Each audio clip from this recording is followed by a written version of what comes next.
Bonjour à tous et bienvenue pour ce nouveau talk MBA MCI. C'est un talk spécial web français parce qu'il s'est passé quand même quelque chose, des choses hein, dans notre beau pays autour du web et bien sûr vous allez voir cette conférence n'a pas pour but de revenir, de ressasser éternellement le passé, mais il y a quand même des leçons à retenir hein, à l'aube de l'IA et de ces nouvelles frontières d'innovation et technologique, ces opportunités aussi à saisir. Et justement, pour en parler, on est avec Pascal Gayat et Alexandre Stopnicki. Bonjour à tous les deux, comment ça va? Comment ça va, Alexandre? Bonjour Louis, merci pour cette invitation. Salut Pascal. Salut Alexandre, bonjour Louis, merci pour l'invitation. Bah, merci à toi d'être là. Donc Pascal, je vais te laisser commencer parce qu'effectivement, on saisit une actualité hein, qui est brûlante pour pouvoir effectivement parler de ce web français, puisque tu es co-auteur d'un livre qui sort dans quelques jours, qui s'appelle donc le web français. Et il me semble que tu as un exemplaire d'ailleurs avec toi. Oui, effectivement, le voici. C'est un exemplaire très personnel puisqu'il s'agit de celui qui correspond à ma série d'événements, les cadors du digital. Donc le web français, donc tu es co-auteur de cet ouvrage. Est-ce que tu peux nous dire quelle est l'histoire de ce livre? Alors bien sûr, c'est l'histoire du web français, mais ce livre, il a aussi une histoire. Oui, tout à fait, exactement. En fait, ce qui était intéressant pour ce projet, donc on a eu en 2018, suite à différentes rencontres qui ont eu lieu entre des professionnels qui ont commencé à travailler dans le web des années 90, puisque c'est au milieu des années 90 que se situe le départ de l'histoire du web français. Et en fait, on s'est rendu compte qu'effectivement, il y avait un certain nombre de leçons à tirer des premières années, des 3-4 d'ailleurs premières années, et qu'il était important en fait de les rassembler, puisqu'il n'existait pas d'ouvrages dans lesquels on pouvait trouver une information suffisamment consolidée sur ce qu'on pourrait appeler le web grand public. C'est vraiment, il y a une phase informatique qui est liée à Internet en amont, et puis ensuite, il y a une démarche plus ouverte auprès du grand public. Et là, il faut effectivement réidentifier les organisations qui existaient, les professionnels qui correspondaient à ces organisations. Et c'est tout le travail qu'on a fait avec les étudiants donc de la promo 2019 du MBA-MCI, c'est d'identifier des centaines de professionnels qui ont débuté leur activité web dans les années 90 ou qui ont débuté leur activité professionnelle dans le web dans les années 90, qu'ils soient entrepreneurs, qu'ils soient à la tête de départements dans des entreprises existantes, qu'ils avaient en fait une position quelque part de pionnier, quelle que soit leur situation professionnelle. Le principe étant de dire, à partir du moment où j'accepte une fonction, un job qui est lié à 100% à un monde qui n'existe pas, en fait, il y a vraiment cet esprit pionnier qui était important de mettre en avant. Et donc, ça s'est traduit par l'édition, la réalisation d'un livre qui correspond à l'histoire du web français racontée par ceux qui l'ont vécu. Oui, c'est ça, Pascal. Donc c'est un ouvrage collaboratif parce que bon, vous êtes déjà trois. Il y a trois co-auteurs. On va les citer.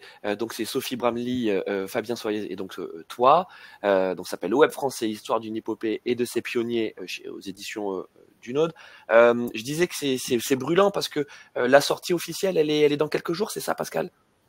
La sortie officielle est la semaine prochaine, effectivement, le 18 octobre. Oui. La semaine prochaine, on peut déjà le précommander. Donc il y a une première partie qui est qui est historique, hein, qui en gros embrasse les 15 premières années, hein, 90, 2005. Donc c'est ce que tu disais, qui est peut-être plus informatique, et la nette euphorie hein, avant l'écroulement. Et puis ensuite, il y a aussi les témoignages donc de tous ces grands patrons, ces entrepreneurs. Et ce qui est bien dans ce livre, parce que j'ai eu la chance de le lire en avant-première grâce à toi, c'est que il y a bien sûr des têtes d'affiche. Ces têtes d'affiche, on les connaît parce qu'aujourd'hui, en fait, c'est ceux qui font encore le digital français. C'est Maurice Lévy de Publicis, c'est Nicolas Dufour de la BPI, c'est Benoît Grossman de Vivendi, c'est Loïc Lemeur, c'est Patrick Robin, Isolis Coste. Voilà, tous ces noms. Pour ceux qui sont dans le digital, on les connaît, mais il y a aussi d'autres entrepreneurs, on va dire, moins connus, mais qui aussi ont réussi parce que dans ces années 90, en fait, ils ont fait le pari fou de se dire, mais c'est quoi ce truc? Et je vais me lancer corps et âme là-dedans. Et parmi ces entrepreneurs, eh ben, il y a Alexandre. Ben oui, c'est vrai, c'était un Qui est un pari. des visibles. Qu'est-ce que tu dis, Pascal? Qui est un des visibles. Ah, oui, pas Exactement. Oui, c'est vrai que toi, tu fais partie de ceux dont on connaît le nom, mais il faut quand même se remettre à l'époque, et c'est peut-être ça, en fait, la transition avec les leçons à retenir pour aujourd'hui. C'est qu'à l'époque, c'était un vrai pari. C'est-à-dire que c'était quelque chose de complètement émergent. Donc, quand on dit à l'époque, c'est quoi? C'est 93, 96, grosso modo, Alexandre? Ouais, moi j'ai créé ma première société qui s'appelait Numériland à l'époque, et cette société, je l'ai créée en 1994. Donc c'est un bon repère pour savoir ce qui existait sur Internet, puisque à l'époque, il y avait quasiment pas d'Internet, fallait se connecter, vous savez, avec les modems. Donc on a fait le test il y a quelques jours avec Louis dans une classe, et on a reproduit le bruit du modem qui faisait gri, gri, gri, gri, et il y a la moitié de la classe qui connaissait pas ce bruit. Ouais, tu veux que je te coupe avec le bruit du modem? Vas-y, fais-moi la démonstration. Mais Allez, on fait la démonstration parce que ce bruit est tellement peu connu aujourd'hui que ça vaut voilà, le- c'est ça. Donc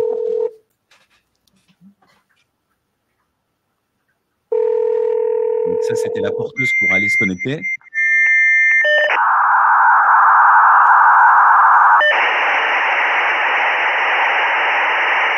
Voilà.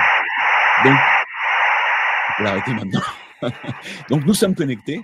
Voilà, en fait, il fallait faire ça pour que vous puissiez comprendre. Il fallait se connecter avec un modem extérieur qui était connecté sur le téléphone. Et donc, on ne pouvait plus téléphoner quand on utilisait ce modem pour accéder à Internet. Et l'Internet était payant. C'est-à-dire, chaque minute de connexion coûtait des centimes d'euros, voire des euros. Donc, la connexion était très chère, assez compliquée et évidemment, comme vous pouvez l'imaginer, de très mauvaise qualité. Donc, beaucoup d'entre vous, et peut-être ceux qui nous regardent maintenant, ne le savent pas, mais l'Internet, c'était compliqué à l'époque. Donc, ça faisait une barrière supplémentaire pour accéder à ce monde et qui était de l'ordre du grand fantasme pour la plupart d'entre nous. Donc, en 94, je crée une société, mais à l'époque, je faisais des CD-ROM. Je faisais voilà, je faisais même pas des sites web en 94. C'est à partir de 95, 96 où sont arrivés des providers, on appelait ça comme ça, donc des fournisseurs d'accès Internet qui nous ont permis de nous connecter. Et à partir de là, on a commencé à fabriquer des sites web pour les marques. Et c'est vrai que quand on allait voir les entreprises dans les années 90 et qu'on leur disait on va vous créer un site web, ils nous regardaient en se disant un site quoi? Et ils n'avaient pas la moindre idée de quoi on parlait.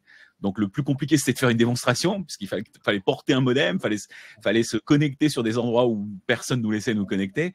Donc, c'était pas si simple. Donc, parmi les choses qui ont vraiment changé, c'est la facilité d'accès. Aujourd'hui, tout le monde a accès, même sur son téléphone mobile. À l'époque, c'était quand même pas si simple. Oui, alors Alexandre, justement, c'est peut-être une des premières différences, hein, si on devait se dire, en fait, 30 ans plus tard, imaginons qu'on se dise, bah, tiens, on a envie de se lancer dans l'IA parce qu'effectivement, c'est une des technologies de rupture. Et je sais qu'Alexandre, tu as plein de choses à dire sur le sujet.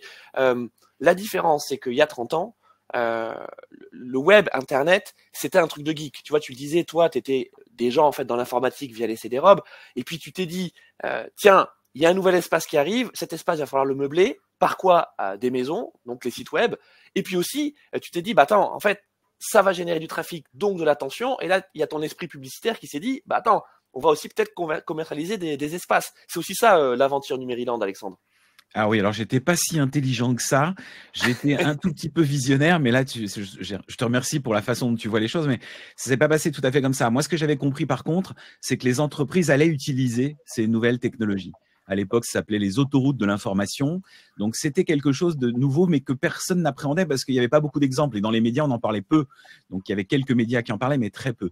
Donc, moi, ce que j'avais surtout compris, c'est que ça allait être des outils d'aide à la vente, de formation, des outils qui allaient permettre de faire des choses qu'on ne pouvait pas faire avant aussi simplement. Ça, c'était ma première conviction, c'est de me dire que toutes ces technologies, c'est bien gentil, il fallait la rendre transparente pour les entreprises et leur donner un accès le plus rapidement possible en leur donnant des cas d'usage. Et ensuite, j'ai eu la chance de rencontrer Canal+, qui ils m'ont présenté à l'époque le deuxième monde, qui était le premier métaverse au monde, et ils m'ont montré un espace parisien reconstitué en 3D dans lequel on pouvait se balader. Et là, je me suis dit, il serait temps peut-être d'y mettre des boutiques. Et on m'a dit, chiche, je l'ai fait. On a mis des boutiques en 3D dans le deuxième monde. Et à partir de là, Canal+ m'a dit, mais tu sais, on a un site web est-ce que tu pourrais pas nous vendre de la publicité aussi sur ce site web? Et voilà comment a commencé l'aventure. Je me suis dit, effectivement, il n'y a pas de modèle économique aujourd'hui pour les entreprises qui créent des sites web, c'est que des dépenses. Il y avait évidemment pas de site d'e-commerce, donc c'était très compliqué de gagner de l'argent. On en perdait, c'est tout. C'était juste des outils de communication. Et donc là, à l'époque, j'ai compris qu'on pouvait y mettre de la publicité sur ces sites web. Et c'est à partir de là où j'ai créé ma régie publicitaire, qui est devenue la régie de Canal+, de Skyrock, l'Argus de l'Automobile, le Journal du Net et plein d'autres marques encore que j'ai lancées en publicité. Alors Alexandre, justement, tu parles de deuxième monde. Si c'est quelque chose qui vous intéresse, donc un des premiers métavers était français, était créé par Canal+, s'appelle Deuxième Monde. On vous invite à lire un grand format du Monde, donc qui a été réalisé l'an dernier. Je crois que c'est juin ou octobre 2022. De toute façon, vous tapez le Deuxième Monde, Le Monde, et vous verrez, c'est un super grand format qui a été réalisé par un journaliste du Monde, dans lequel il y a effectivement Alexandre qui raconte ça, et puis tous les acteurs de ce Deuxième Monde. Pascal, ce qui était aussi caractéristique de l'émergence, en tout cas, de ce web français, c'est que principalement, c'était des trentenaires, grosso modo, c'est-à-dire des plutôt geeks, qui étaient déjà en tout cas férus d'innovation, de nouvelles technologies. Pour la plupart, c'était des outsiders qui se disaient on va faire des paris, je le disais tout à l'heure, on va faire des opportunités, et surtout ils étaient très connectés entre eux.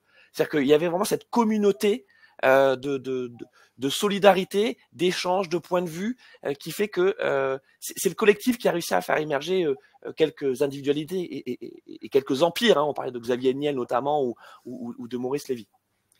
Alors, en fait, il y a en réalité un sujet commun qui alors à la fois nous met très en avance les Français sur la logique digitale et qui a favorisé cet écosystème, ce départ d'écosystème, c'est notre Minitel. C'est le fait que nous avions bien avant ça, depuis les années 80, donc un petit combiné qu'on utilisait de manière très contrainte également, puisque c'était en noir et blanc avec très très peu de visuel, mais qu'on utilisait beaucoup pour accéder à de nombreux services. Donc finalement, le e-commerce en France date de cette époque-là, et un grand nombre d'entrepreneurs de la télématique se connaissaient, avaient pour coutume de se rencontrer et finalement ont commencé à partager autour de leurs aventures, leurs premières aventures sur le web, avec souvent la problématique de se dire comment on va pouvoir faire de l'argent avec quelque chose qui ne comprend pas de business model. Donc il y a eu un départ d'écosystème qui est entretenu par cette première génération d'entrepreneurs du digital, et puis ensuite, effectivement, les nouveaux entrants qui avaient de très très bonnes idées et qui étaient très souvent d'ailleurs dans une logique qu'on a, à mon sens, pas mal perdue depuis. Donc une autre leçon à prendre, c'est la logique des MeToo, c'est-à-dire tout ce qui existe aux États-Unis, il faut absolument qu'on le développe en France le plus rapidement possible.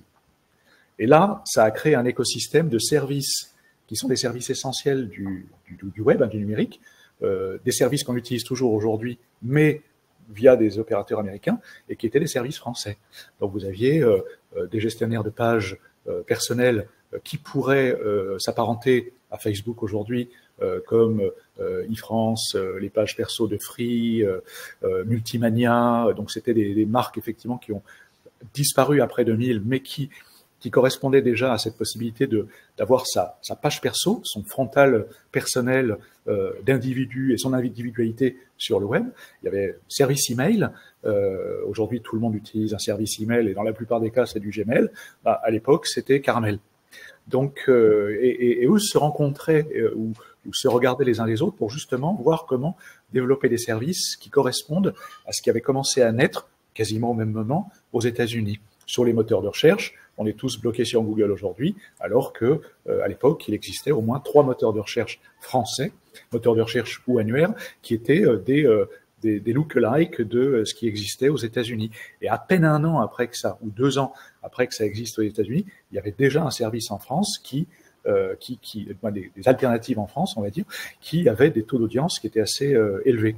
Et effectivement, l'écosystème se retrouvait régulièrement dans des soirées, dans des événements, pour partager, échanger. Et il y avait notamment deux regroupements qui étaient importants. C'était les soirées de Christophe Agnus d'un côté, autour de Transfert, donc d'un média B2B Internet, et puis l'atelier de la compagnie bancaire. Donc là, on voit une grosse entreprise bancaire traditionnelle à l'intérieur de laquelle il a été insufflé un vent du web très tôt, avec une personne à la tête, donc qui était Jean-Michel Billot, et qui recevait l'ensemble de l'écosystème régulièrement à côté de la place de l'Étoile pour parler, pour échanger, pour itérer autour de ce que devenait le web, et essentiellement en regardant ce qui se faisait aux États-Unis et en se disant il faut absolument monter ça l'an prochain en France, et on est à peu près certain qu'avec notre culture, nos services français prendront la main sur les services américains qui étaient beaucoup moins connectés à nos cultures européennes à l'époque. Alors ça, c'est vraiment très bien expliqué et documenté donc dans la première partie du livre, qui s'appelle « Quand se tisse la toile française, une histoire du web français », donc qui va de 90 à 2005. Et malheureusement, pour nous, on va dire, c'est vrai que le début des années 2000 est pas très heureux, parce que c'est là où en fait le décrochage français, enfin j'ai envie de dire le décrochage mondial par rapport aux États-Unis en fait sac, et c'est aussi là où les GAFAM tels qu'on les connaît aujourd'hui prennent leur envolée, et puis dépassent tout le monde. On pense notamment à Google qui, dans cette décennie 2000-2010, est devenu le géant que nous connaissons aujourd'hui. Pour revenir sur effectivement ces pionniers du digital, puisque c'est comme ça qu'on peut les appeler, ces pionniers du digital français, donc il y a une communauté, c'est un réseau qui est très connecté, qui échange beaucoup. Alexandre et Pascal, vous en faisiez partie. Il y a des similitudes avec ce qui se passe, ce qui s'est passé ces dernières années, notamment autour de la crypto, où on a vu que notamment il y a beaucoup d'événements, de groupes, de réseaux qui se tissaient. Alexandre, on avait participé il y a quelques années, tu te souviens, au Crypto Mondays à Paris, qui était un peu dans cet esprit-là, c'est-à-dire que c'est une niche, mais ça a vocation peut-être effectivement à devenir quelque chose de majeur. Bon, la crypto pas encore, mais en tout cas la blockchain oui, et la technologie majeure qui en fait est déjà en fait une évidence, c'est l'IA, Alexandre. Ah oui, oui, tout à fait. Donc effectivement, tu as raison.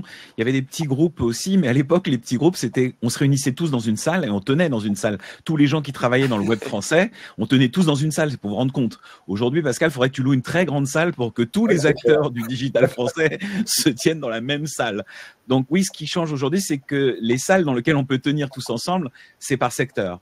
Donc, il y a eu le secteur des cryptos, beaucoup le secteur des NFT qui a bien fonctionné il y a 2-3 ans. Il y a eu le secteur des métaverses. Donc, il y a toujours des espèces d'espaces comme ça avec des modes qui parfois fonctionnent parfaitement et durent dans le temps, et puis d'autres où ça s'évanouit aussi vite que c'est arrivé. Ça nous est arrivé depuis le début de l'histoire du digital. Alors, ce qui a changé, je trouve, c'est qu'il y a quand même un peu moins de sceptiques. Alors, il y en a beaucoup, on est en France, donc c'est normal, il y a beaucoup de sceptiques. Mais à l'époque, il y en avait énormément. C'est-à-dire, si je disais à quelqu'un, un jour, tu achèteras, écoutez bien la phrase, c'est simple, un jour, tu vas acheter des produits ou des services sur Internet, on me regardait de travers, on me disait, mais jamais j'achèterais sur Internet. Donc, ça existait, ça. Bon, on en a encore, je pense, des irréductibles gaulois, c'est normal, ça fait partie de nos traditions et c'est très bien comme ça, mais il y en a quand même un petit peu moins. Et tu as raison, aujourd'hui, le nouveau secteur qui émerge, mais alors cette fois-ci, j'y crois nettement plus que sur d'autres secteurs, c'est l'intelligence artificielle. Et j'y crois tout simplement parce qu'elle est intégrée dans tout. Alors, elle l'est depuis nombreuses années, c'est ce que tout le monde aime bien dire. Mais moi, je trouve qu'il y a une grosse différence aujourd'hui. Elle devient un petit peu magique, cette intelligence artificielle, parce qu'elle nous permet de faire des choses et de donner un pouvoir incroyable à plein de gens qui n'en avaient pas. C'est-à-dire qu'avant, il fallait passer par tout un tas de technologies, beaucoup de monde. Là, maintenant, il suffit de savoir écrire, de savoir dialoguer avec une machine, et on obtient des résultats pour non pas être remplacé, mais pour être amélioré. Si on l'utilise bien, cette intelligence artificielle, elle sert pratiquement à tout ce dont on a besoin dans une entreprise. Et ça, je trouve ça fantastique. Donc, effectivement, il y a encore un clan du mal, avec des gens qui disent non, c'est pas bien, on va être remplacé. Alors, comme dans toutes les technologies, on le voit avec l'informatique, on le voit avec le militaire, on le voit avec n'importe quelle technologie qui arrive, il y a effectivement des bouleversements. Mais il vaut mieux surfer sur la vague plutôt que d'être enseveli ou d'être dans le rouleau de la vague et ne pas pouvoir ressortir. C'est un peu ça la conviction. Merci Alexandre. Et Pascal, pour encore une fois, vous avez compris qu'on fait toujours le lien entre passé, présent, futur. Quand on lit donc les portraits de tes pionniers, de ces pionniers du digital dans ton livre le Web français, il y a 150 portraits et témoignages. Donc c'est quand même plutôt plutôt costaud. Il y a 3 questions clés que tu leur poses. C'est quand et comment êtes-vous arrivé à travailler dans le web, quelles ont été les grandes étapes de votre parcours professionnel et quel regard portez-vous sur ces 25 dernières années et votre vision pour le monde de demain. Quand on regarde donc quand on lit les 150 témoignages, c'est pas tous des devs. C'est-à-dire que on pourrait se dire que si t'es pas développeur dans le sens technique, développeur d'applications, développeur des développeurs de sites, tu peux rien faire dans ce monde-là. Bien au contraire, c'est plutôt des biz dev, on pourrait dire ça comme ça, c'est plutôt des développeurs de business, des gens qui ont peut-être fait des écoles de commerce, je parle à l'époque, qui étaient dans le marketing, qui ont vu, Alexandre nous l'a bien dit tout à l'heure, c'est que il y avait une vision. Toi, Alexandre, tu avais senti qu'il y avait des besoins du côté des entreprises et tu dis en fait comment on peut créer des offres et des produits qui peuvent correspondre à ces besoins actuels et futurs. Et en fait là, c'est un petit peu la même chose aussi, Pascal, c'est se dire avec l'IA, avec le Web 3, qu'est-ce qu'on pourrait imaginer comme service aux acteurs économiques? Alors, pour répondre à ta première question, il y a un truc qui est fondamental et à mon avis, effectivement, c'est intéressant de pointer le sujet. On parle aujourd'hui de réindustrialisation.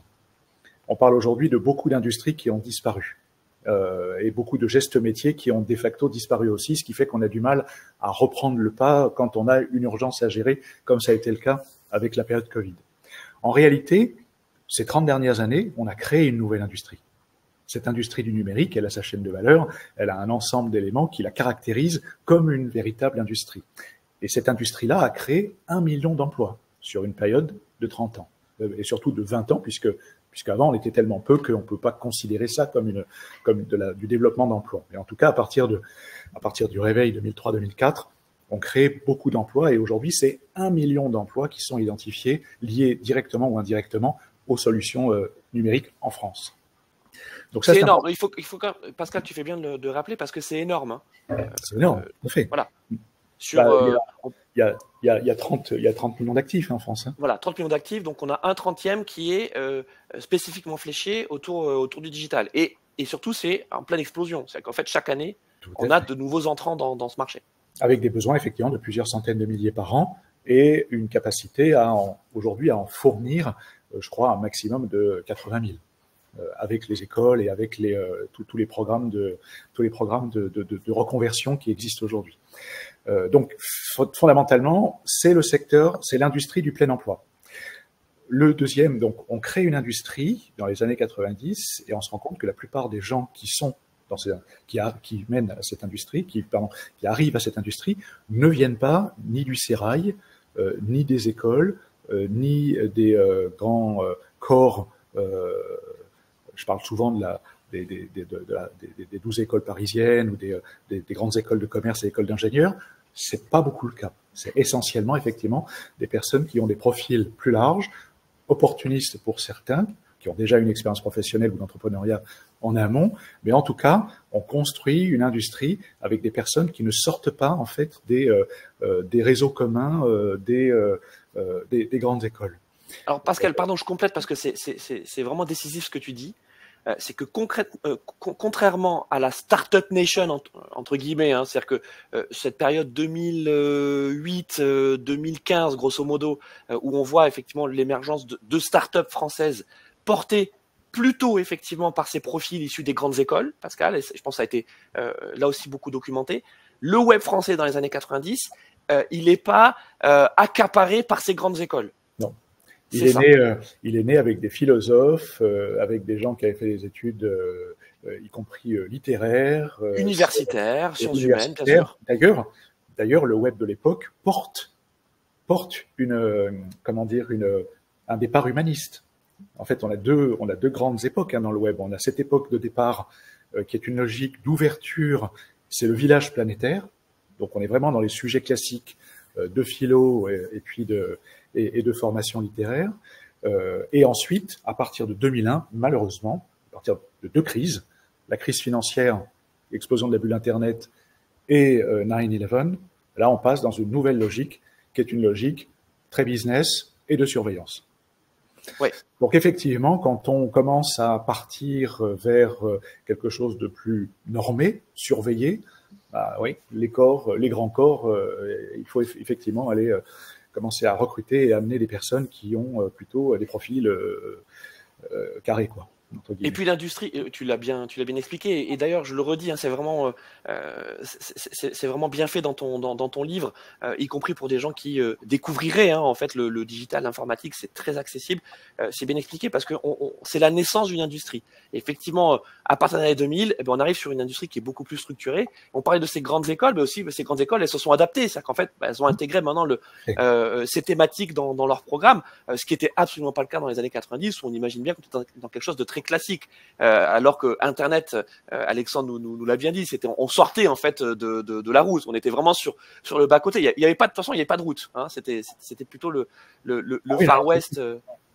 Il n'y avait pas de route, à tel point d'ailleurs, et c'est là qu'on voit quand même là. On dit souvent on fait pas un marché avec la politique. On dit souvent pourquoi on attend toujours quelque chose de l'État avant de faire quelque chose. En réalité, on voit très bien dans cette histoire du web que c'est en 1997 où il y a eu un premier discours politique affirmé, qui était en fait un rebond d'un discours politique qui avait été fait 4 ans auparavant par Al Gore aux États-Unis. Et là, c'était Lionel Jospin, donc qui était à la barre pour la France, où il a clairement annoncé que les autoroutes de l'information, effectivement, il fallait les construire, il fallait les structurer, et qu'elles allaient rendre un énorme service à de multiples corps, y compris le corps enseignant, y compris. Donc c'est un des vrais premiers discours volontaristes, à partir duquel l'activité économique autour du web a vraiment démarré. Et là, il y a des témoignages dans le bouquin où les entrepreneurs disent effectivement entre juillet 1997 et septembre 1997, on voit clairement que un élan se développe, se déploie, parce qu'un politique, le Premier ministre de l'époque, a dit oui, ça y est, on y va. C'est un top départ politique. Alexandre, donc pour revenir sur l'IA, alors je vais le dire pour ceux qui ne connaissent pas encore, toi l'IA là ça t'a complètement embarqué, hein, je veux dire ça fait maintenant depuis 2 ans, ça fait maintenant depuis 2 ans que c'est vraiment ton sujet, à tel point que alors bon toi t'es serial entrepreneur bien sûr, hein, je le dis pour ceux qui te connaissent pas, mais toi il y a 2 ans tu dis attention là il se passe quelque chose avec l'IA et d'ailleurs on en parlait avec Pascal. Tu retrouvais les sensations que tu avais eues donc justement dans les années 90, où tu avais eu déjà cette intuition de te dire en fait là c'est maintenant quoi. Pourquoi c'est maintenant, Alexandre? Pourquoi c'est maintenant? Alors si tu veux faire un petit focus sur l'intelligence artificielle, c'est vrai que jusqu'à maintenant dans l'histoire du digital, il fallait passer beaucoup de temps pour réaliser une opération. Il fallait passer en formation, il fallait faire énormément de choses. Alors aujourd'hui ça n'a pas changé, mais c'est beaucoup plus facile. Et c'est ça qui est assez génial. Et pourquoi c'est maintenant? C'est que nous, quand on a démarré, moi, mes premières démonstrations, quand j'allais chez un client, il me fallait 2 heures pour installer ma borne interactive pour pouvoir faire la démonstration à mon client. 2 heures. Donc, je demandais une salle 2 heures avant pour dire, voilà, il me faut ce temps-là pour m'installer. Aujourd'hui, on prend un portable, ça va vite. Mais alors maintenant, on va aller encore plus vite parce qu'avec l'intelligence artificielle, il suffit de lui parler. Et on obtient exactement ce qu'on veut. Donc, si vous voulez faire une démonstration d'un produit, d'un service, si vous voulez expliquer quelle est votre entreprise, c'est vrai que vous parlez à ChatGPT, vous parlez à Midjourney, vous parlez dans quelques jours à Microsoft, à Google. Tous les grands du web ont fait de l'IA Inside. Il n'y aura pas un logiciel, je vous l'annonce sûr et certain, qui fonctionnera sans y mettre de l'intelligence artificielle. Et d'ailleurs, on trouvera ça très ringard si le logiciel ne fonctionne pas avec de l'IA. Donc, ça plus que commencé, hein, tous les grands services l'ont intégré. Donc c'est maintenant parce que je pense que là tu parlais d'un discours politique, là c'est un discours technique, mais il n'y a même plus besoin de ce discours technique, c'est que aujourd'hui si vous voulez utiliser le digital, il faut passer pas mal de temps avant d'être très à l'aise. Là aujourd'hui ce temps est en train de se réduire. Donc, on va donner accès à des populations qui n'étaient pas encore aussi numériques, qui n'utilisaient pas aussi facilement le digital dans tous les axes, que ce soit pour les RH, que ce soit pour la formation, que ce soit pour le commercial, le marketing, la publicité. Il n'y a pas un service qui ne va pas être impacté par le digital. Tous les services vont être impactés et impactés dans le bon sens. C'est-à-dire que ça va faciliter l'accès au numérique. Et je crois que la grande révolution, elle est dans la simplicité. Encore une fois, c'est ce qu'on cherche à faire depuis des années avec le numérique. Mais là, l'IA nous aide énormément, y contribue énormément, puisque il suffit de faire un dialogue et on obtient ce qu'on veut. Avec un dialogue, vous aurez une vidéo. avec un dialogue, vous avez un podcast. Avec un dialogue, vous avez du texte. Avec un dialogue, c'est-à-dire vous parlez à l'IA, elle vous répond en vous fabriquant le contenu que vous lui avez demandé. Vous pouvez le sculpter. Alors Alexandre, c'est là aussi une des grandes différences par rapport à ce que tu as pu connaître, ce que vous avez connu en tout cas tous les deux il y a 30 ans. Toi, quand tu as créé Numériland, Alexandre, t'es monté, alors je sais plus, tu avais une trentaine de salariés, c'est ça, hein? Alors, ouais, on est passé jusqu'à 50 salariés à un moment, oui, bien sûr. Ouais. Voilà, on est passé jusqu'à 50 salariés. La différence, c'est qu'en fait, aujourd'hui, rien qu'avec une bonne maîtrise, une bonne compréhension des IA, tu peux quasiment lancer un business tout seul, Alexandre. Alors oui, c'est l'avantage et l'inconvénient, parce que lancer un business tout seul, je vous le recommande pas. Hein, c'est ce que j'ai essayé de faire plusieurs fois en me plantant. Donc ne faites surtout pas ça. C'est une très mauvaise idée. Donc ce qui fonctionne dans la vie, quoi qu'il arrive, ce sont des équipes et des humains. Sauf que avant, notre aide, c'était un ordinateur. Maintenant, c'est un ordinateur couplé à une IA. C'est ça le vrai changement. Donc, on a toujours besoin de monter des équipes. Peut-être qu'elles seront différentes. La composition de ces équipes ne sera pas avec les mêmes talents. Pendant des années, dans les formations, j'appelais ça des e-talents avec un E. Et aujourd'hui, j'appelle ça des IA-talents. Il faut apprendre à utiliser ces intelligences artificielles comme on a appris aux jeunes au départ à utiliser l'ordinateur et à utiliser Internet et les outils de l'Internet. Donc là, il y a un nouvel outil qui supplante un petit peu, qui facilite et qui s'appelle l'intelligence artificielle. Mais ça remplace pas les humains, ça les améliore ou ça nous permet de gagner du temps. Alors après, dans notre société, on peut se poser la question, est-ce qu'il faut toujours gagner du temps? Ça, c'est pas moi qui vais vous donner cette réponse. Et on peut se poser cette question, elle est légitime. Mais aujourd'hui, voilà ce que ça fait. Pascal, derrière ce livre, ce projet du web français, on a bien compris qui te tient à cœur puisque tu l'as mené pendant 5 ans, c'est ça? C'est un projet de 5 ans entre l'idée de 2018 et la sortie du livre là en octobre 2023. C'est quelque chose qui te tient à cœur parce que aussi c'est le côté français. Voilà, je pense que ceux qui regarderont ton parcours verront que tu es un militant en tout cas des technologies, des solutions françaises parce qu'elles existent et c'est un problème de communication, de marketing parce que on a dans notre écosystème français des outils, des logiciels, des solutions qui sont aussi performantes, voire parfois même plus que celles de homologues américains, mais qui sont moins connues parce que c'est quoi? C'est de la modestie, c'est peut-être aussi des budgets en termes de communication, de marketing, de publicité qui sont moindres. Qu'est-ce qui manque à ces acteurs français pour être aussi bons et performants que les Américains? Ah, c'est clair que là la problématique dans un premier temps, effectivement, quand j'ai regardé ces situations-là, je me suis dit il y a quelque chose qui fait qu'on a une sous-pondération des acteurs français mais également européens. Et ça date depuis très longtemps. Et à côté de ça, en fait, vraiment, on est biberonné dans notre expérience tout au long de notre expérience professionnelle et l'expérience des usages professionnels et personnels, biberonné par des outils qui ne sont pas de notre continent. Alors toute la partie hardware, elle est du côté asiatique, et toute la partie software, elle est essentiellement du côté américain. Par contre, je me suis souvenu quand je cherchais des jobs, puisque l'un des premiers jobs que j'ai eu, c'était avec une boîte américaine, dans le digital, et effectivement, les entreprises me disent, on est leader. Et le recruteur en question, je lui dis, d'accord, mais ok, c'est bien, vous êtes leader, mais où est le classement et qui le dit? Le gars me répond, il n'y a pas de classement, c'est moi qui le dis. Et là, on a le résumé de toute la culture américaine, qui est une culture de l'extériorisation, effectivement, et puis qui est une culture ensuite qui devient une culture marketing, qui est vraiment bien alimentée par l'éducation et par la formation, avec une capacité à parler, à s'exprimer en public très tôt, et y compris en famille. Et je pense qu'en fait, ça crée un véritable frein au développement pour nos organisations, parce qu'on n'a pas du tout cette culture de l'extériorisation dès le début. Et fondamentalement, on est les meilleurs ingénieurs, on a vraiment cette capacité en fait à découvrir des choses, à être visionnaire, à innover. Par contre, après, il nous manque la phase suivante qui est l'industrialisation. Et cette industrialisation, elle passe pas forcément par de l'argent et par des moyens, c'est simplement de dire on est les meilleurs, on est les leaders. Donc, on doit passer dans cette nouvelle étape éducative de l'autoproclamation. C'est un petit peu ce que je prétends avec cette logique. Et avant de s'autoproclamer, on doit être sûr, certain qu'on a vraiment tous les moyens et toutes les valeurs derrière nous et qu'on a une réalité qui fait qu'on est les meilleurs. Et effectivement, ce bouquin-là et mes initiatives, elles sont clairement destinées à rassembler les forces vives, les identifier auprès de tout le monde et à partir de là, de se dire, ouais, vous pouvez avoir confiance dans votre écosystème français parce qu'il a toute la valeur, maintenant il faut le booster. Alors moi, je ne sais pas si nous sommes les meilleurs. Par contre, ce dont je suis sûr, c'est que le marché que l'on a n'a pas la même taille que le marché américain ou que le marché chinois. Donc, c'est quand même une des raisons majeures de notre handicap. On a un marché européen qui n'est pas encore unifié non plus de façon très claire pour le digital. Il y a des leaders un peu partout.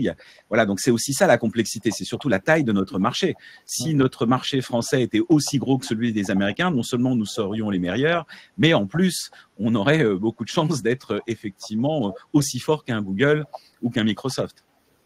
Alors, et effectivement, quand on a ce type de discussion-là, la réaction spontanée, c'est de dire qu'en Europe, il y a des pays avec une démographie qui est nettement inférieure à la nôtre, les pays scandinaves, qui débutent une expérience, quelle qu'elle soit, d'entrepreneuriat par une vision globale. C'est-à-dire, je suis persuadé je sais effectivement que mon marché, il est petite démographie, par contre qu'il est très technophile. Donc, je me teste sur mon format POC et ma sandbox, c'est mon marché technophile, domestique, mais tout de suite, mon site web, lorsqu'il sort, il est en multilingue, il est clairement en anglais. J'ai négocié tous mes deals avec les opérateurs de cloud un peu partout et des applications de serveurs dans le monde entier, et je démarre une aventure globale dès le début. Et donc ça, c'est une seconde démarche que nous devrions faire de plus en plus et que les jeunes entrepreneurs de la French Tech devraient clairement prendre dès le début de la conception du projet d'entreprise. Les jeunes entrepreneurs de la French Tech parlent de mieux en mieux l'anglais parce qu'on savait que c'était un de nos handicaps. Mais grâce à l'intelligence artificielle, tout le monde va parler toutes les langues. Et ça, c'est un énorme progrès. On ne se rend pas compte à quel point on peut traduire un site dans n'importe quelle langue, même en hindi, dans des dialectes, etc. Ça va fonctionner dans très peu de temps. Alors, c'est ça, une nouvelle différence, effectivement, avec ce qui s'est passé à 30 ans et ce qui nous attend. C'est que à l'époque, ces entrepreneurs de l'Internet français, ils pensaient marché domestique, ils pensaient marché français. Tu l'as bien expliqué, Pascal, sur comment on peut reproduire ce qui se passe aux États-Unis parce que ils étaient déjà en avance à ce moment-là pour les acteurs français et notamment les entreprises. Là, c'est plutôt se dire, imaginer des solutions, imaginer des services qui effectivement pourront servir à nos acteurs domestiques, mais qui ont une vocation globale. Tout à fait. Alors par contre, je relativise simplement ce que tu viens de dire sur un fait, c'est que le marché des ICT, donc des technologies de l'information, qui comprend l'ensemble de la chaîne de valeur en France, il est de 75 milliards d'euros annuels. C'est un des plus gros avec le marché allemand pour l'Europe, 75 milliards d'euros. Donc, 75 milliards d'euros devraient nous permettre d'avoir au moins 4-5 acteurs français qui, sur leur marché domestique, font au moins 1 milliard d'euros de chiffre d'affaires, ce qui n'est pas le cas aujourd'hui. Et quand on regarde l'ensemble des grandes entreprises du logiciel en France, la première étant Dassault, on est à 3 ou 4 milliards pour la partie logicielle chez Dassault. Mais ensuite, largement... Sachant que Dassault, on les met quand même à part. Voilà, c'est une industrie de défense et voilà, c'est à part. Mais par contre, elle est éditeur de logiciels, elle est sur cette capacité, sur cette logique de R&D fondamentale, de R&D permanente sur l'innovation et ainsi de suite. Donc en fait, on a trop peu d'acteurs qui réalisent des centaines de millions d'euros de chiffre d'affaires sur leur marché domestique par rapport à la taille du marché domestique. Donc on a quoi qu'il advienne, on a un problème de sous-pondération de nos acteurs locaux sur leur marché local. Et j'espère que le développement de tous les services en ligne, de l'administration, des collectivités territoriales, de l'interministériel ont justement, et ça c'est les grandes annonces avec le dispositif Choisissez la French Tech, vont vraiment porter leur choix vers ces solutions, parce que c'est comme ça que sur notre marché domestique, on va être capable de fabriquer des majors qui ensuite auront beaucoup plus de facilité à s'exporter. Et quand on regarde le marché américain, il naît d'abord sur son marché domestique, encore une fois, même si sa taille est beaucoup plus importante, il naît sur son marché domestique et il est largement aidé financièrement par les commandes publiques. Oui, c'est ça. Et d'ailleurs, Alexandre et Pascal, c'est quelque chose que vous dites depuis longtemps, parce que bon, vous-même et puis aussi dans le réseau effectivement des autres serial entrepreneurs que vous fréquentez, il y a ce problème à recruter des commerciaux, les sales, les digital sales. C'est-à-dire que oui, c'est bien d'avoir une solution qui est peut-être la meilleure sur le marché, qui est très performante, mais encore faut-il avoir les clients qui l'achètent et donc qui assurent la pérennité de l'entreprise. Et pour ça, même si la technologie aide, il faut quand même avoir des humains qui imaginent et puis mettent en œuvre ces stratégies commerciales. C'est les sales. Et c'est vrai que culturellement, on est un peu limité sur ce sujet. C'est des métiers qui intéressent peu ou pas, et on a besoin d'avoir des vrais talents. Tu parlais tout à l'heure de 10 talents, Alexandre. Ben c'est ça, on manque de talents dans ce métier, parce que le commercial, c'est pas tabou, c'est même stratégique, Alexandre. Tout à fait. Oui, alors là, la culture aux États-Unis, c'est pas la même. Effectivement, vendre, c'est quelque chose de naturel, de normal, et on a très envie d'avoir un maximum de résultats. En France, on est toujours très modeste sur ces sujets-là, et on n'est pas toujours, effectivement, c'est pas très sexy comme métier commercial. Nous qui avons vu, Louis, beaucoup d'étudiants en face de nous et à qui on a posé la question, quel est ton job de rêve? Le job de rêve sales, il sort quasiment jamais, quoi. Donc quasiment jamais. Donc effectivement, si on pouvait réenchanter un petit peu la culture des ventes, je connais pas mal d'entrepreneurs qui seraient ravis d'accueillir dans leurs équipes des vrais mixtes, c'est-à-dire des gens qui ont une vraie culture digitale et qui sont aussi des bons commerciaux. Pascal, toi aussi, enfin, c'est des discussions qu'on a régulièrement, où tu as des patrons, des dirigeantes d'entreprises qui te disent, mais on recrute en permanence, on essaie et ça matche pas. Quelles sont les raisons selon toi, Pascal? Les raisons, alors oui, c'est clair qu'il y a, je pense qu'il y a encore une méconnaissance du digital et de sa situation en tant que marché du plein emploi auprès de beaucoup de jeunes. C'est vrai qu'ensuite cette logique de position sales, elle est pas forcément très funky, donc il y a énormément de travail à faire pour la réenchanter. Vous avez raison. Même le nom. Regarde, on dit pas des commerciaux, on a oublié ce mot-là presque. Qu'est-ce qu'on dit aujourd'hui? Des business développeurs. On utilise d'autres mots. Oui, ou des sales, oui, exactement. Tu vois, tellement qu'on n'aime pas ce mot commercial. Alors, on a une autre problématique qui fait qu'il nous manque la moitié. Il nous manque plus de la moitié, en fait, alors c'est relatif en fonction de certains métiers, hein, mais plus de la moitié de la force vive qui est la sous-féminisation de nos métiers. Oui. Donc là, il faut absolument que dans les filières, dans toutes les filières tech, mais aussi dans les autres, on ait de plus en plus de... Dans le digital, d'une façon générale. Dans le digital, en fonction générale. Alors c'est vrai que je le relativise un peu parce que quand on est sur dans le e-commerce, dans le marketing digital, ça s'efface complètement. Et d'ailleurs, même dans certains cas, c'est inversé. Par contre, on a quand même un cycle de métiers qui est très large, dans lesquels il y a pratiquement, dans lesquels il y a même eu une décroissance de la population féminine ces dernières années. Donc ça, c'est un peu pesant. Ça veut dire qu'on doit effectivement travailler sur des stratégies d'enchantement ou de réenchantement, mais surtout montrer finalement que notre société, elle est en train de se construire autour de ces métiers, et que même si on veut faire un métier classique aujourd'hui, on devra fondamentalement être aussi un bon professionnel du digital. Ça veut dire que les passerelles dans les deux sens. Les passerelles existent dans les deux sens. Donc il y a un gros travail effectivement de formation. On a créé en plus beaucoup de nouveaux métiers. Il y avait des métiers qui n'existaient pas du tout, même au début des années 2000, et qui aujourd'hui sont représentés par des centaines de personnes. Le métier de traffic manager, par exemple, dans le marketing digital, traffic manager, c'est un métier qui n'existait pas.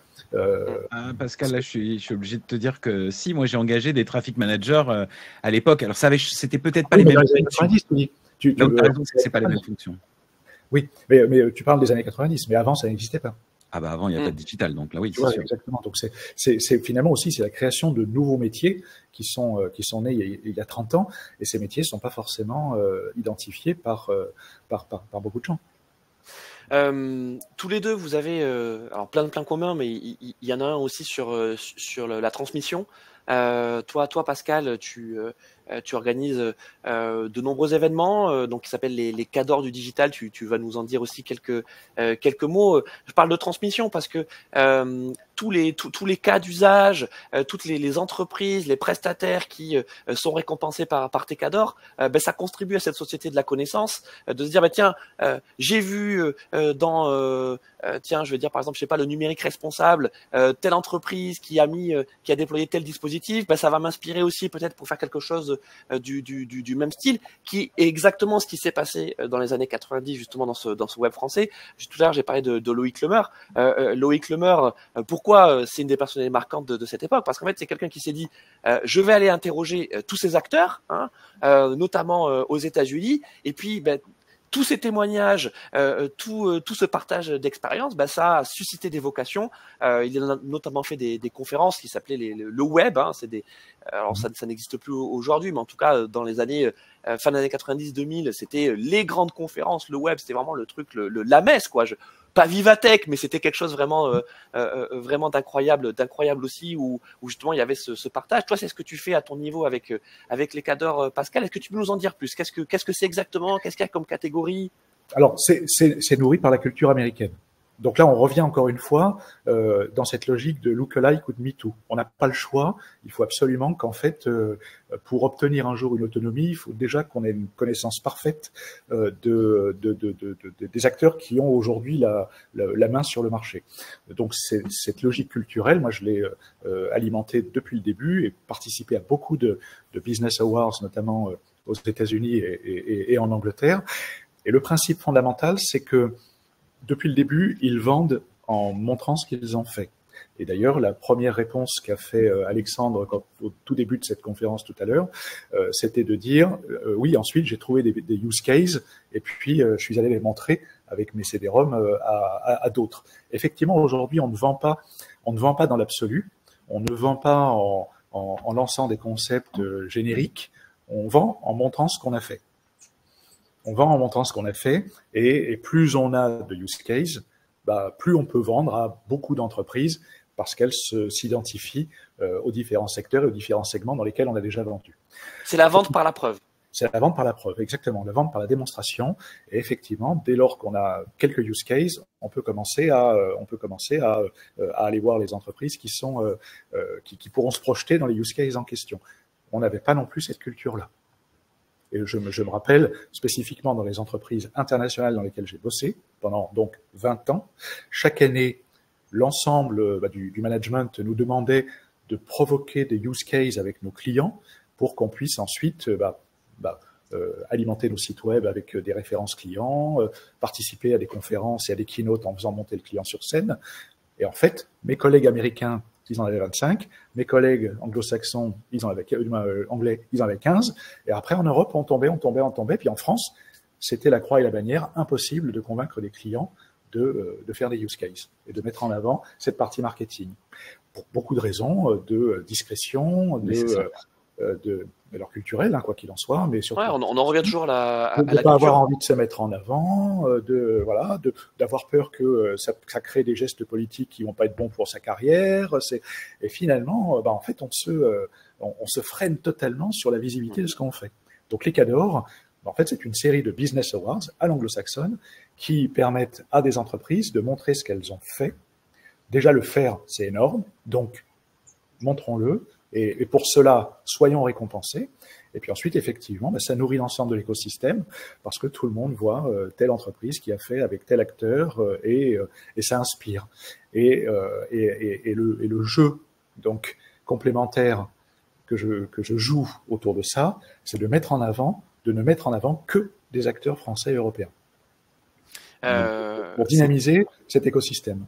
C'est tellement vrai ce que tu dis qu'au sein de nos formations, notamment au sein du MBA-MCI à Léonard de Vinci, on a inventé un hashtag qui est une de nos valeurs préférées et qui est le hashtag même pas peur. Donc on enseigne dès le départ aux étudiants d'oser faire des choses, de construire et de montrer des choses. Pascal, pour terminer sur les cadors, donc tu parlais des Business Awards. C'est vrai qu'en fait, tu as pris le meilleur des Business Awards à l'anglo-saxonne parce que on sait que nos amis anglo-saxons, notamment américains, parfois utilisent cette corde jusqu'à l'usure et on est parfois sur des récompenses un peu pipées, sur des.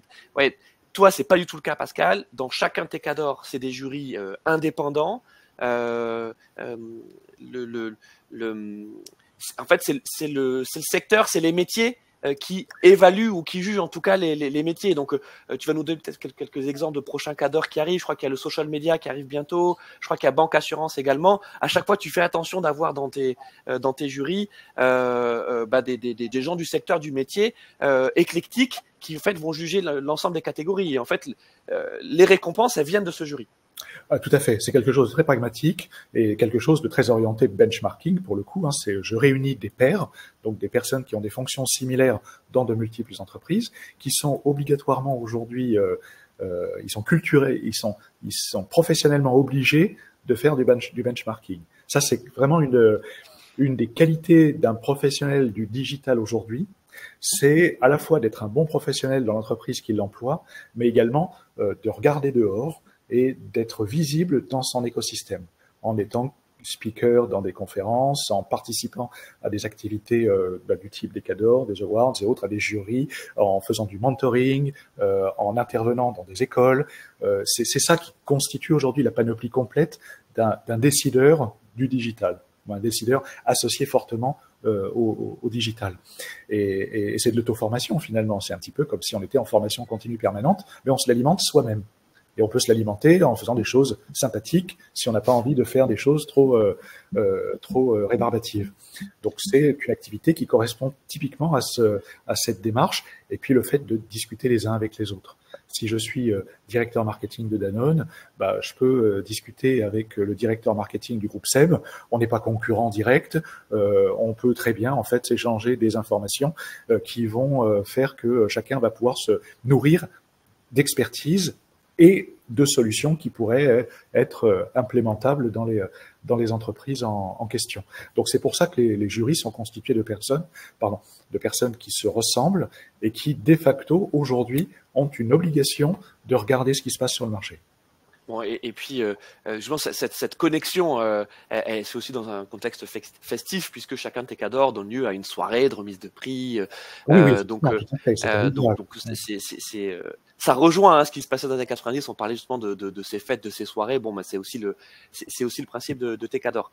Toi, Alexandre, je disais, tu es également dans la transmission. Alors, tu as été pendant plus de 10 ans le directeur pédagogique du MBMCI et j'ai pris ta suite. D'ailleurs, tu as été mon directeur quand j'étais étudiant du MBMCI, mais tu gardes toujours cette âme de formateur puisque tu interviens dans des entreprises, différents formats, tu fais des masterclass, tu fais des ateliers, tu fais beaucoup de choses. Et puis aussi, toujours dans cet esprit de partage, tu as un site, j'ai envie de dire une marque qui s'appelle IA Magique, dans lequel il y a énormément de choses, de tutos, de décryptage autour de l'IA, des IA génératives, sur concrètement ce qu'on peut faire. C'est ça, Alexandre? Exactement, je te remercie, Louis. Effectivement, c'est toujours la même chose. Ce qui est important, c'est d'apprendre, de passer beaucoup de temps et de faire gagner beaucoup de temps aux autres derrière. C'est-à-dire que les nuits blanches qu'on fait tous dans ce métier, eh bien, on essaye d'épargner certains d'entre nous pour qu'ils n'aient pas à faire les mêmes nuits blanches. Et donc, on leur mâche le travail et voilà. Alors, c'est par passion, hein, c'est pas parce que on est ultra bienveillant, c'est aussi parce que c'est tellement passionnant dès qu'on commence à découvrir ces nouvelles technologies et les usages, comme tu le disais très bien, Pascal. C'est ça qui est important, c'est pas juste une techno pour avoir une techno. Ça nous amuse 5 minutes. Et puis après, il faut occuper les heures suivantes. Et les heures suivantes, c'est quel est le bénéfice pour l'entreprise, quel est le bénéfice pour un talent, quel est le bénéfice pour une carrière, quel est le bénéfice de tous ces outils. Et c'est ça qui nous anime vraiment. Donc, dès qu'on trouve des pistes, eh bien, on essaye de les transmettre et effectivement de créer des liens autour de ça. C'est essentiel dans notre écosystème.